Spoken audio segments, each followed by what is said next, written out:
Alright guys, so I'm taking a look at a fitness tracker, and I actually think, oddly enough, this is probably the most basic fitness tracker I've ever taken a look at. It's also probably kind of my favorite. There seems to be some negative reviews associated with this from what I was seeing on Amazon. I think it is because of confusion on operation.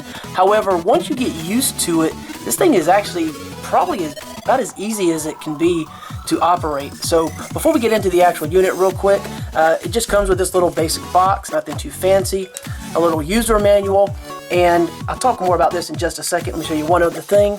It comes with this little plastic piece here, and all that is, of course, is just a replacement for this, which is the way the band is connected, so it just presses into place. Excuse me. So like that. And I've worn this sleeping throughout the day and showering and everything, just non-stop and no problems. Hasn't come loose, pop loose or anything. But if this were to pop off, you do have a backup, so that's nice. All right, so before we get into looking at it in detail, I want to show you, this is the unit itself. And as far as charging it goes, when you plug it in, find my button on my power bank here. There it is. Alright, so if you plug this in and turn the power bank on, you'll see a blue LED indicator when it's charging.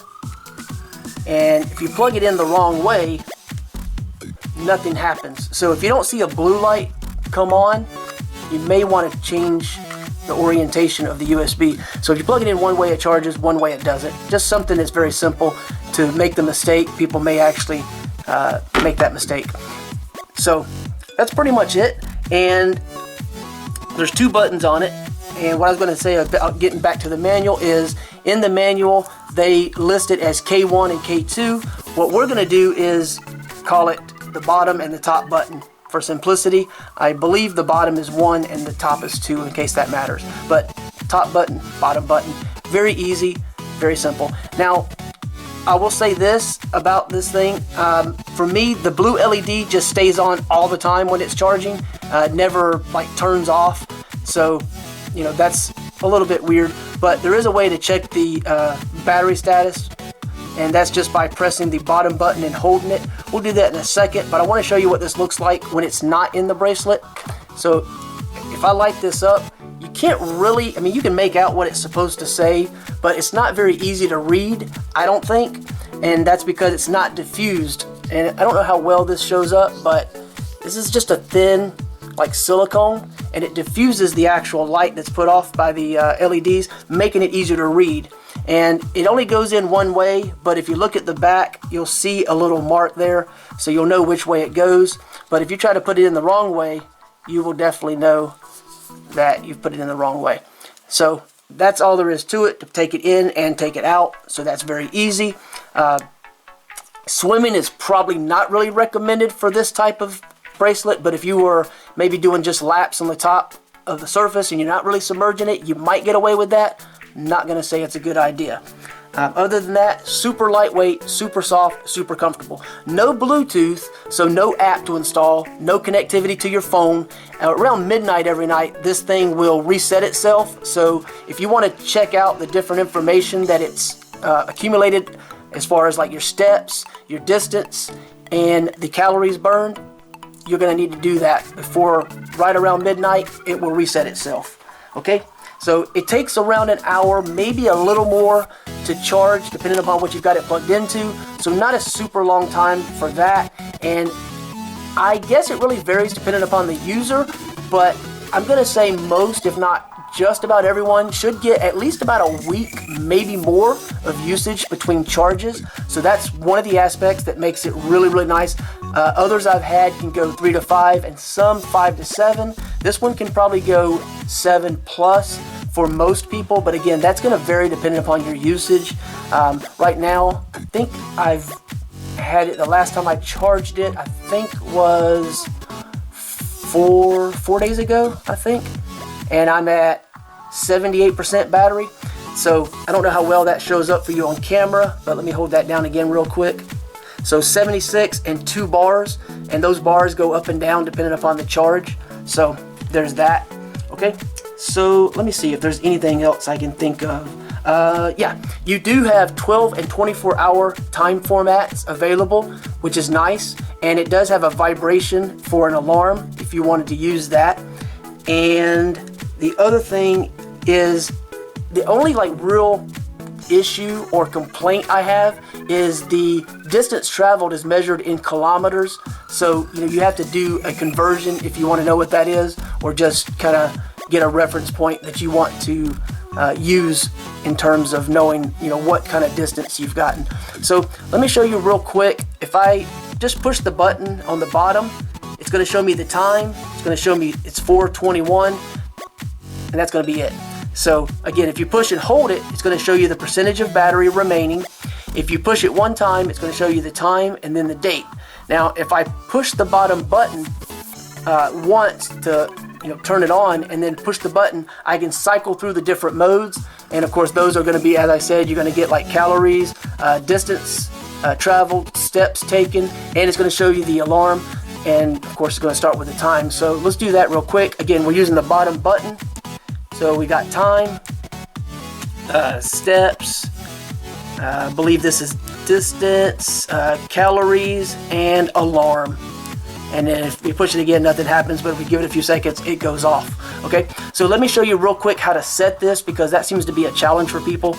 So if you press the bottom button once, and then press the top button and hold it, you can see the numbers flashing. Now I can go up or down, either one with the buttons. And once I finish setting that time, I just hold that down. I proceed to the next, hold that down, to proceed to the next. And again, top and bottom will let you change the numbers, up or down. And I just hold down the top button again, changes. Then I've got 2018, of course, the year. And if I hold that down, I can do 12-hour or 24-hour time format. I like the 12-hour format. And that's pretty much it. Same thing applies when you get to the alarm. You just hold it down, make your adjustments, and you're good to go. So that's pretty much all there is to it. Like I said, it's kind of my favorite because it has just a super simple to use aspect, and I can read this in the sunlight. Here's another one that I'm using right now. You can actually see it, really good right now indoors, and it works fine. But this one requires an app, has Bluetooth. Battery doesn't last as long. There's just some different aspects to it. It's got a touch screen, so I can accidentally bump it. It lights up when I turn my wrist, so it's wearing the battery out when I don't need it to be turned on, as opposed to activating this one on demand. So just kind of a little comparison between this type, or one of the more common types, and this type. So this is great for someone who wants something very affordable. I think it's currently 14, 15 bucks, somewhere in that neighborhood. If you want to get it for your kids and they just want to have some way to track or be involved, maybe you're a parent who's very into athletics, fitness, and everything, and your kid wants to be involved, but you don't want to spend, $30+ on one of the nicer type as far as some of the functions available. This is going to give you all of the same functions, to a degree that most people are going to need in a cheaper package, and it's going to last a lot longer. That's what I really like the most, is the battery life. I can go, a week plus, and I don't have to worry about charging it. I don't have to remember that I need to charge this thing. You're not going to get sleep tracking and some of the other things, but like I said, without those aspects, it really lasts a long time.